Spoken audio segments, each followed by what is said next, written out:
చీరాల మండలం కావూరువారిపాలెం శివారులో అక్రమ ఇసుక తవ్వకాలు కలకలం రేపుతున్నాయి. ప్రభుత్వ నిబంధనలు బేఖాతరు చేస్తూ కోట్ల రూపాయల విలువైన ఇసుకను తరలిస్తున్నారని ఆరోపిస్తూ మాజీ ఎమ్మెల్యే ఆమంచి కృష్ణమోహన్ గ్రామస్తులతో కలిసి ఘటనా స్థలాన్ని పరిశీలించి అధికారులను అక్కడికే రప్పించి చర్యలు చేపట్టించారు. డ్రైవర్లపై కాదు, అసలు సూత్రధారులపై చర్యలు తీసుకోవాలి అంటూ అధికారులను డిమాండ్ చేశారు. చీరాల మండలం కావూరువారిపాలెం గ్రామ శివారులోని తులసీనగర్ ప్రాంతంలో అక్రమ ఇసుక తవ్వకాలు యథేచ్ఛగా సాగుతున్నాయి అంటూ గ్రామస్తుల ఫిర్యాదుతో మాజీ ఎమ్మెల్యే ఆమంచి కృష్ణమోహన్ అక్కడికి చేరుకున్నారు. ప్రభుత్వ అనుమతులు లేకుండా భారీ యంత్రాలతో ఇసుకను తవ్వి టిప్పర్ల ద్వారా తరలిస్తున్న తీరును ప్రత్యక్షంగా పరిశీలించారు. ఆమంచి రాకను గుర్తించిన టిప్పర్ డ్రైవర్లు వాహనాలతో అక్కడి నుంచి పరారయ్యేందుకు ప్రయత్నించగా గ్రామస్తులు ఒక టిప్పర్తో పాటు ఒక క్రేన్ను అడ్డుకున్నారు. వెంటనే జిల్లా మైనింగ్ అధికారులకు, చీరాల ఆర్డీఓకు ఫోన్ చేసి సమాచారం అందించిన ఆమంచి కృష్ణమోహన్ అధికారులను ఘటనా స్థలానికి రప్పించారు. అనంతరం అధికారులు టిప్పర్, క్రేన్ను స్వాధీనం చేసుకుని పోలీస్ స్టేషన్కి తరలించారు. అయితే కేవలం డ్రైవర్లపై చర్యలు తీసుకోవటం సరిపోదని, ఈ అక్రమ తవ్వకాల వెనుక ఉన్న అసలు నిర్వాహకులు, సూత్రధారులపై కఠిన చర్యలు తీసుకోవాలని జిల్లా మైనింగ్ అధికారి శ్రీనివాసరావు, తహసీల్దార్ గోపీకృష్ణాలను ఆమంచి కృష్ణమోహన్ డిమాండ్ చేశారు. తర్వాత గ్రామస్తులతో కలిసి చీరాల ఆర్డీఓ నరసింహారావుని కలిసి వినతి పత్రం సమర్పించిన ఆమంచి అక్రమ ఇసుక రవాణాను పూర్తిగా అరికట్టాలని కోరారు. ఈ సందర్భంగా మాట్లాడిన ఆమంచి ప్రభుత్వ భూముల్లో సుమారు 40 అడుగుల లోతు వరకు ఇసుకను తవ్వేయటం వల్ల భారీ గుంతలేర్పడి పర్యావరణానికి తీవ్ర నష్టం జరుగుతుందని ఆరోపించారు. భవిష్యత్తులో రైతులు సారవంతమైన భూములు కూడా వ్యవసాయానికి పనికిరాని పరిస్థితి ఏర్పడే ప్రమాదం ఉందన్నారు. ఇప్పటి వరకు కోట్ల రూపాయల విలువైన ఇసుకను అక్రమంగా తరలిపోయినా సంబంధిత అధికారులు చూసి చూడనట్లు వ్యవహరించడంపై ఆయన తీవ్ర అసంతృప్తి వ్యక్తం చేశారు. ఎప్పటికైనా అధికారులు ఇసుక మాఫియాపై ఉక్కుపాదం మోపి అక్రమ రవాణాకు పాల్పడుతున్న అసలు సూత్రధారులను గుర్తించి చట్టపరమైన చర్యలు తీసుకోవాలని మాజీ ఎమ్మెల్యే ఆమంచి కృష్ణమోహన్ డిమాండ్ చేశారు.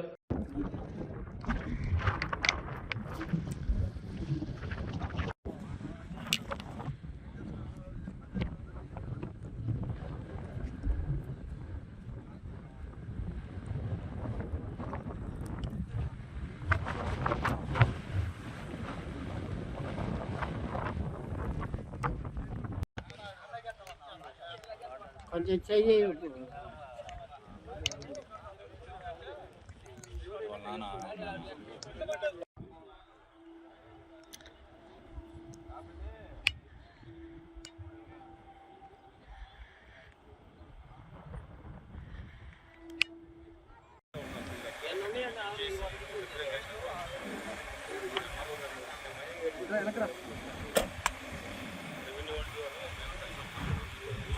భూమి సార్ నేను ఇప్పుడు అర్జీ కాదండి కాదు, మీరు మనం ఇక్కడ బతికుండి మాట్లాడుకునేది నిజం.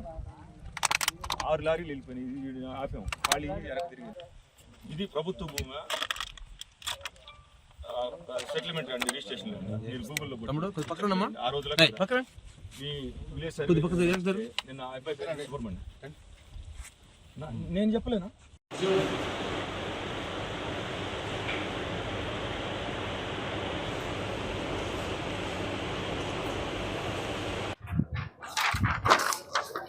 సర్వే నంబర్ 47/697లో సుమారుగా ఒక 20 ఎకరాల్లో 30 నుంచి 35 అడుగుల లోతు పెద్ద పెద్ద గుంటలు పెట్టి, గుంట తవ్వటం అయిపోతే మనకి గ్రౌండ్ వాటర్ తగిలింది కదా, నీళ్లు తగిలితే కరెంటు మోటార్లు పెట్టి అక్కడికి పొలాల్లో కరెంట్ సప్లై లేకపోతే జనరేటర్లు పెట్టి డీవాటరింగ్ చేసి, అంటే అక్కడ ఉన్నటువంటి వాటర్ని బయటకు కొట్టి, నేను లైఫ్లో ఫస్ట్ టైం చూశాను.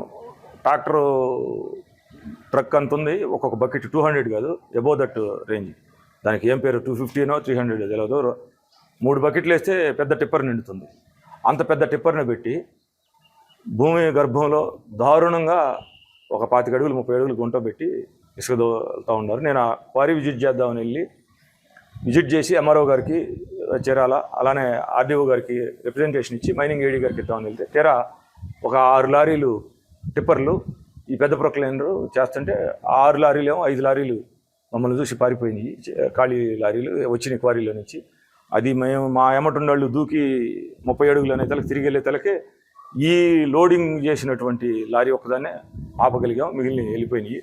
ఆ దోవ కూడా పొలాల్లో ఉంటానా మాకు ఫస్ట్ టైం వెళ్తానా కన్ఫ్యూజ్ అయ్యి దాన్ని ఆపలేకపోయాము. అక్కడి నుంచే స్పాట్ నుంచి మైనింగ్ ఏడి శ్రీనివాసరావు గారు, అలానే మన ఆర్డీఓ గారు సార్ పేరు నరసింహరావు గారికి ఫోన్ చేస్తే ఆయన తక్షణమే చీరాల ఎంఆర్ఓ గారిని పంపడం జరిగింది. స్పాట్కి బాపట్ల మైనింగ్ ఏడీ గారు, అలానే చీరాల ఎంఆర్ఓ గారు రావడం జరిగింది. వస్తే వాళ్ళే ప్రత్యక్షంగా చూశారు. సుమారు అది కరెక్ట్గా మెజర్ చేసి ఆ 20 నుంచి 25 ఎకరాల గుంటల్లో ఆ శాండ్ డిగ్ చేసింది ఫైన్ వేస్తే కనీసం 100 కోట్ల రూపాయలు ఫైన్ వేయాల్సి వస్తుంది, పెనాల్టీ వేయాల్సి వస్తుంది. అంటే అంత పెద్ద ఎత్తున ఇసుక తవ్వటమే కాకుండా చాలా దారుణంగా పర్యావరణాన్ని దెబ్బతీశారు. మీరు 30 అడుగులు 35 అడుగులు అంటే దగ్గర దగ్గర 10 మీటర్ల పైనే లోతు. ఈ 20 ఎకరాల్లో ప్రత్యక్షంగా వీడియోస్ మీరు కూడా తీసుకున్నారు, మీడియా వాళ్ళు, కొంతమంది ఆంధ్రజ్యోతి, TV9 రిపోర్టర్లు వీళ్ళందరూ కూడా వచ్చి ఉన్నారు. ఇది ప్రత్యక్షంగా మేము చూసింది. అది ఆపటం, ఈ యాక్టివిటీ చేస్తున్నటువంటి వాళ్ళ మీద క్రిమినల్ కేసు పెట్టి ఎవరైతే ఇప్పుడు వరకు చేశారో దాన్ని ఖచ్చితంగా మైనింగ్ డిపార్ట్మెంటు కొలతలేసి వాళ్ళ మీద ఎవరైతే మూల కారకుడు ఉంటాడో ఆ లారీ డ్రైవర్ మీదో లేకపోతే ఇంకొకటి మీదో కాదు, ఆ యాక్టివిటీ చేసే వ్యక్తి మీద మీరు వాళ్ళ దగ్గర స్టేట్మెంట్ తీసుకొని వాళ్ళకి పెనాల్టీ ఇంపోజ్ చేయమనేది. ఆ విధంగా మైనింగ్ ఏడీ గారు కానీ చేయకపోతే మైనింగ్ వాళ్ళు పెట్టిన అభియోగం ఏంటంటే రెవెన్యూ వాళ్ళ మీద మేము అడిగిన వెంటనే వీళ్ళు ఇది ప్రభుత్వ భూమా ప్రైవేటు భూమా అని ఒక అభియోగం పెట్టారు. అది పెద్దగా బేసిస్ ఉన్నటువంటి వాదన కాదు. గవర్నమెంట్ ల్యాండ్ అయితే it is related to revenue department. VRO కూడా కంప్లైంట్ ఇవ్వచ్చు, లేదంటే విఆర్ఓకి కంప్లైంట్ ఇస్తే, ఎందుకంటే విఆర్ఏ వచ్చి గ్రామాల్లో నివాసం ఉంటున్నారు చాలామంది, విఆర్ఓ కూడా ఉండాలి. They have competency for that specific subject. వాళ్ళు అఫీషియల్ కస్టడీ అయినప్పుడు వాళ్ళకే కాంపిటెన్సీ ఉంటుంది, వాళ్ళు ఇవ్వాలి. ఇవ్వకపోతే పొద్దున్నే వాళ్ళ పై అధికారి చర్య తీసుకోవాలి. నేను ఇప్పుడు ఇక్కడికి వచ్చిన కారణం కూడా ఆర్డీఓ గారికి ఆ కౌరువారిపాలెంకి సంబంధించినటువంటి స్పెసిఫిక్ సర్వే నెంబర్ని ఇస్తూ మీరు అక్కడ ఉన్నటువంటి విఆర్ఓకి ఆయన జ్యూరిస్డిక్షన్లో ఉన్నటువంటి సర్వే నెంబర్లో శాండ్ థెఫ్టింగ్ జరుగుతుంది, ఆయన అఫీషియల్గా కస్టోడియన్గా ఉన్నటువంటి చోట దాన్ని మీరు సేఫ్ గార్డ్ చేయమని చెప్పి ప్రాపర్ సర్వేలెన్స్ పెట్టుకోమని 24/7 ఇద్దరు విఆర్ఏల్ని ఆ స్పెసిఫిక్ ఏరియాకి అక్కడ ఆ పక్కన ఉన్న వాళ్ళకి 12 అవర్స్, ఎందుకంటే 24 అవర్స్ ఒకే విఆర్ఏ చేయలేడు కాబట్టి విఆర్ఓ రేత్రిపూట కాపలా గాయమని మేము అడగం, కానీ విఆర్ఏని అధికారికంగా రిటర్న్గా కానిస్తే ఆ యాక్టివిటీ జరుగుతుంటే అతను ఉంటాడు కాపలా, లేదంటే 1 గంట 6 గంట లేకపోయినా గ్రామస్తులు ఎవరైనా సమాచారం ఇస్తే రిటర్న్ కంప్లైంట్ ఇవ్వడానికి అందుబాటులో ఉంటారు. కాబట్టి ఈ పోలీసులు వచ్చి దగ్గరుండి ఈ తోలిచ్చే ఈ ఇల్లీగల్ యాక్టివిటీ పోతుంది. ఇప్పుడు ఇక్కడ సమస్య ఏమవుతుందంటే ఈ శాండ్ యాక్టివిటీలో కొంతమంది అవినీతికి అలవాటు పడినటువంటి పోలీసు వ్యవస్థలో కొంతమంది ఇన్వాల్వ్ అవుతున్నారు. ఎప్పుడైతే ఇల్లీగల్గా ఈ ట్రాన్స్పోర్టేషన్ జరుగుతుందో, ఈ జరిగే క్రమంలో ఆ టోటల్ ఎన్ రూట్లో 4 కిలోమీటర్లకు 2 కిలోమీటర్లకు ఒక్కొక్క సివిలియన్ నుండి ఇల్లీగల్ ట్రాన్స్పోర్ట్ చేయడానికి వీళ్ళు నెట్వర్క్ అంతా కలిసి ఒక కానిస్టేబుల్కి ఎవరన్నా ఆపడానికి కంప్లైంట్ చేయడానికి ప్రజలు వస్తే వీళ్ళందరూ కలిసి పోలీసులతో సహా వాడి మీద దాడి చేసేయడానికి చేస్తున్నారు. పోలీసు వచ్చి మర్డర్ జరగబోతుంటేనో, ఒకరి మహిళని రేప్ చేయబోతుంటేనో, లేకపోతే ఇంకొక దొంగతనం జరగబోతుంటేనో, లేకపోతే గంజాయి అమ్ముతుంటేనో ఆపాలి. కానీ మీరు మర్డర్ చేయనట్లేదు ఎందుకని, రేప్ చేస్తే అడ్డం పడతారేంది, గంజాయి అమ్మనీరేంది అన్నట్టు ఉంటుంది. ఈ ఇసుక అక్రమంగా తోలేవాడిని వచ్చి మీరు సపోర్ట్ చేయటం అనేది పోలీసులు అందరూ నేను అన్ను ఎవరైతే ఈ యాక్టివిటీలు ఈ నీచమైన యాక్టివిటీలు ఉన్నారో వచ్చి ఈ ప్రాక్టీస్ చేస్తున్నారు. దయచేసి పోలీసు అధికారులు మీ కింది స్థాయి సిబ్బందిని మీరు వార్న్ చేయండి, ఈ యాక్టివిటీ నుంచి పక్కన పెట్టండి. ఈ ఘర్షణకి జరగకుండా ఉండేదానికి రెమెడీగానే నేను ఆర్డీఓ గారికి సజెస్ట్ చేసి ఎట్టి పరిస్థితుల్లో ఉన్న 1.5 ఎకరాలు ఉంటాయి 3 డొమైన్స్లో, అంటే రూరల్, టౌను అండ్ వేటపాలెం. టౌన్లో ఎక్కడ శాండ్ ఉండదు, అర్బన్లో చీరాల రూరల్ మండలంలో కూడా ఈపురపాలెం, రామకృష్ణాపురం ఇలాంటి చోట్ల ఉంటుంది, గ్రామాల్లోనే ఉంటుంది. ఈవెన్ వేటపాలెంలో కూడా మెయిన్ వేటపాలెం దేశపేటలో తక్కువ ఉంటుంది. ఈ ఎక్కడైతే విలేజెస్ ఉంటాయో రిమోట్లో అక్కడ ఉంటాయి. ఒక 10 ఏరియాలోనే ఇల్లీగల్ శాండ్ క్వారింగ్ జరుగుతుంటుంది. కాబట్టి వీటిని ఆపమని చెప్పడానికి స్పెసిఫిక్ ఆర్డర్సు విఆర్ఓల ద్వారా విఆర్ఏకి ఇచ్చి 24/7 సర్వేలెన్స్ పెడితే అప్పుడు పోలీసుల ప్రమేయాన్ని తగ్గించుకోవచ్చు. పోలీసులు వచ్చి నిజాయితీగా వాళ్ళు ఎందుకు రావాలి, ఎవరు కంప్లైంట్ ఇస్తే రావాలి, ఈడు కంప్లైంట్ ఇస్తే వెళ్తున్నాడు. నన్ను మర్డర్ చేయనట్లేదు ఓ చాపు అంటే మర్డర్ అంటే వాడు మర్డర్ చేస్తున్నాడు కాదు, దొంగతనం అనుకోండి. ఇసుక దొంగతనం చేయనట్లేదంటే ఈ సివిలియన్స్ ఎవరైతే ఉన్నారో రైతులు కాపలా కాసేవాళ్ళు వీళ్ళు ఫోన్ చేస్తే వస్తున్నారు. ప్రజలకి వ్యతిరేకంగా వీళ్ళు వచ్చి ఎవరిని సమర్థించాలి? వాడిని స్పాట్లో నిజంగా నీకుంటే సీజ్ చేసి తీసుకెళ్ళాలి కదా. బట్ అలా కూడా నువ్వు చేయవసరంలా, నీ డ్యూటీ కాదు అది. నువ్వు అసలు వెళ్లకుండా ఉంటే కూడా ఓకే, ఆ వీఆర్1 పట్టుకొని వస్తాడు. This is good practice. ఇది స్ట్రిక్ట్గా చేయమని చెప్పి ఆర్డీఓ గారికి అర్జీ ఇవ్వడం జరిగింది. మేము ఏదైతే క్వారీ విజిట్కి వెళ్తే అక్కడ లైవ్లో ఈ ఇల్లీగల్ శాండ్ ట్రాన్స్పోర్టేషన్ జరుగుతుంటే దాన్ని కూడా ఆపిచ్చి ఆ వెహికల్స్ ఆర్డీఓ గారు పంపించినటువంటి ఎంఆర్ఓ గారికి, మైనింగ్ ఐడి గారికి ఇవ్వటం జరిగింది.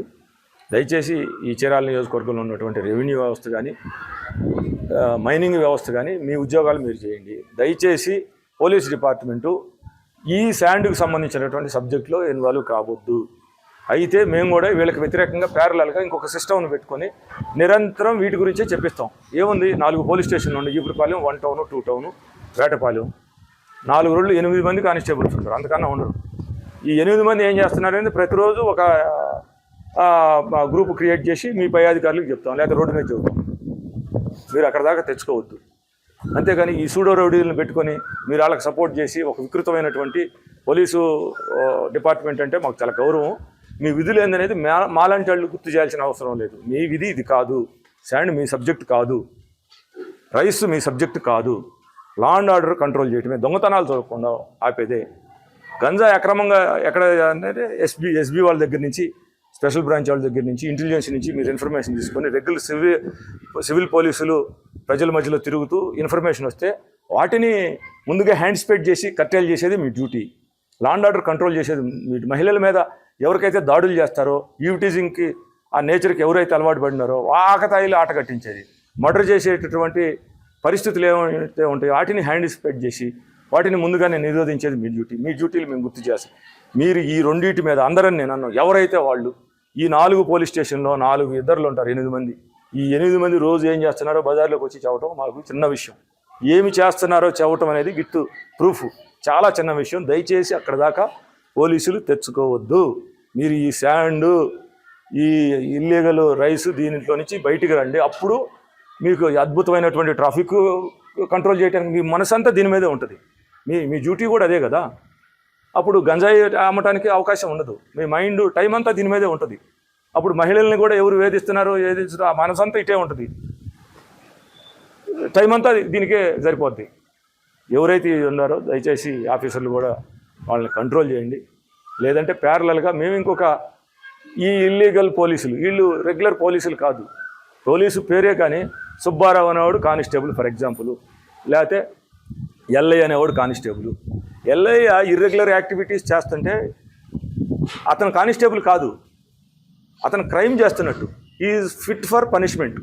అంతేగాని కానిస్టేబుల్ పోలీస్ డిపార్ట్మెంటు స్టేటస్ అతనికి రాదు. మీరు ఈ సూక్ష్మాన్ని గ్రహించండి, ప్రజలు కూడా అర్థం చేసుకోండి. పోలీసులు వచ్చారు, పోలీసు కాదు, క్రిమినల్ నేచర్ ఉన్నటువంటి పోలీసు వచ్చాడు. మీరు ఇది అర్థం చేసుకోండి. ప్రజలు కూడా ఎవరు దీన్ని ఆపాలి, నిరోధించాలనుకునేవాళ్ళు ఆఫీసర్ల దృష్టికి తీసుకెళ్ళండి, వాళ్ళ పయాల దృష్టికి క్వైట్గా ఒక రిటర్న్గా ఇవ్వండి, లేకపోతే మాబోటోళ్ళకి చెప్పండి. లేదంటే ప్రతి వీధిలో చదువుకున్న ఒక అబ్బాయి అంటాడు, ఒక పై అధికారికి వాట్సాప్లో పోస్ట్ చేయమనండి. అంతేగాని మేము క్రైమ్ చేస్తాము, అది క్రైమే. క్రైమ్ కంట్రోల్ చేయటం కోసం పోలీస్ డిపార్ట్మెంట్ని పెట్టారు. ఈ రోజు నుంచి అయినా అమలవుతాయని నేను కోరుకుంటూ, ఈ ఇల్లీగలు అడ్డగోలు 25 సంవత్సరం, ఇప్పుడు ఇది సముద్ర తీరం ప్రాంతం, ఇక్కడ కేవలం చిన్న చిన్న కమతాల్లో వ్యవసాయం చేసుకుంటా ఈ మధ్యలో వచ్చినటువంటి టూరిజం వచ్చింది, దాని మీద బతకాల్సిందే. చేతి వృత్తులు, హ్యాండ్లూమ్ మగ్గాలు పోయినాయి. ఇక్కడేమీ న్యాచురల్ రిసోర్సెస్ లేవు, ఓన్లీ రెక్కల కష్టం మీద చిన్న చిన్న వ్యాపారాల మీద బతకాలి. ఈ దీర్ఘకాలికంగా ఈ ఉపాధి అవకాశాలు ఉండాలి, బ్రతుకుదెరువు ఉండాలంటే వీటిని ఆపాలి. అంతేగాని ఇందులో ఎంతమంది తింటారు, ఎంత డబ్బులు వస్తాయి? ప్రజాప్రతినిధులు, అధికారులు కలిసిపోయి మీడియా వాళ్ళు పట్టించుకున్నట్టుండి, ముఖ్యంగా వీటిని ఎన్ఫోర్స్ చేయాల్సినటువంటి సిస్టమ్స్, రెగ్యులేటరీ సిస్టమ్స్ ఖాళీగా ఉండి ఎంఆర్ఓ ఆఫీస్ కానీ పోలీసుల ఆఫీస్ కానీ ఇది కరెక్ట్ కాదు. కంట్రోల్ చేయాలని చెప్పి సిన్సియర్గా రిక్వెస్ట్. ఆరోగ్యమే మహాభాగ్యం అంటారు, కానీ ఆరోగ్యాన్ని నమ్మకంగా కాపాడే స్థానం ఎక్కడ? ఇది ఒంగోలులో మీకు దగ్గరగా మన Venkataramana nursing home private limited. Caring your life 54 విశ్వాసంతో ఇది ఒక హాస్పిటల్ కాదు, ఇది ఒక విశ్వాసం. 3 తరాలుగా వేలాది కుటుంబాలను ఆరోగ్యంగా నిలిపిన ఆదరణ. మా నిపుణుల వైద్య బృందం మా దగ్గర అనుభవం కలిగిన బృందంలో అందించే సేవలు neuro surgery, general medicine, diabetes, pulmonologist, general surgery, ophthalmology, urology, orthopaedic, ENT, paediatrics, dental surgery, anaesthesiology, gynaecology, cardiology, emergency మరియు క్రిటికల్ కేర్. ఒంగోలులో ఆరోగ్యానికి ఒక కొత్త శకం ప్రారంభమవుతుంది. వెంకటరమణ ఐ హాస్పిటల్ ప్రారంభించబడింది. కంటి ఆరోగ్యానికి ప్రత్యేక పరిష్కారంగా ప్రభుత్వ ఉద్యోగులు, రిటైర్డ్ ఉద్యోగులు మరియు వారి కుటుంబ సభ్యుల కోసం EHS ద్వారా వైద్యం, క్యాష్లెస్ సేవలు, Medi Assist, Star, GHPL, Aditya Birla, Bajaj Allianz మరియు ఇతర ప్రముఖ హెల్త్ స్కీమ్లు అందుబాటులో ఉన్నాయి. ఆరోగ్యశ్రీ, డాక్టర్ NTR వైద్య సేవా నిధి అందుబాటులో ఉన్నాయి. చిరునామా RTC బస్టాండ్ ఎదురుగా, Kurnool road, Ongole. Phone number 08592282623, cell number 9100679099.